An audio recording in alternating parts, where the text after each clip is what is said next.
আচ্ছা, ধরুন একজন বাবা একটা বাসে উঠলেন এবং বাসে করে যাচ্ছেন। ঠিক সেই অবস্থায় সেই বাসের ভেতরে কয়েকজন লোক একটা মেয়েকে ধর্ষণ করছে। ওই মেয়েটা সেই বাবাটার কাছে সাহায্য চাইলো, কিন্তু বাবা কোনো ধরনের সাহায্য করলো না। ওই যে যারা ধর্ষণ করছিল, ওই ধর্ষকেরা বাবার উপরে আক্রমণ করে এবং সে ওই বাসের ভেতরে জ্ঞান হারায়। সে যখন জ্ঞান ফিরে দেখে বা অথবা চোখ খুলে তাকায়, তখন দেখে যে আসলে সবকিছুই ছিল কল্পনা। ঠিক সেই সময় তার ফোনে একটা কল আসে এবং বলে যে, "আমি তোমাকে অনেকক্ষণ যাবৎ কল করছিলাম, তুমি রিসিভ করো নাই।" ওই মহিলাটা থাকে তার স্ত্রী এবং বলে যে, "তোমার মেয়েকে কয়েকজন লোক ধরে নিয়ে গেছে।" তাহলে আপনার কেমন লাগবে? আচ্ছা, ধরুন একজন মানুষ বিয়ে করলো এবং বিয়ে করার পরে সে কি করলো?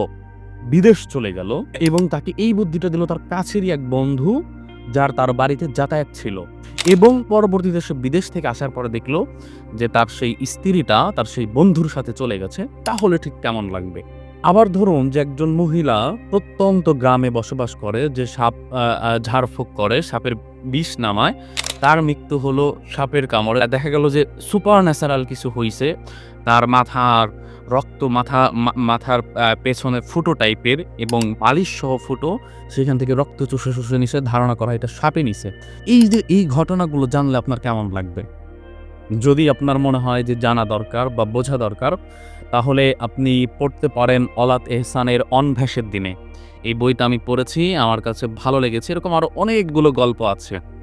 আমি মাত্র ৩ টা গল্পের কিছু ছোট, ছোট অংশ বললাম। আপনারা যদি বিস্তারিত এই গল্প সম্পর্কে জানতে চান, তাহলে পড়তে পারেন 'অনভ্যাসের দিনে' অলাত এহসানের লেখা।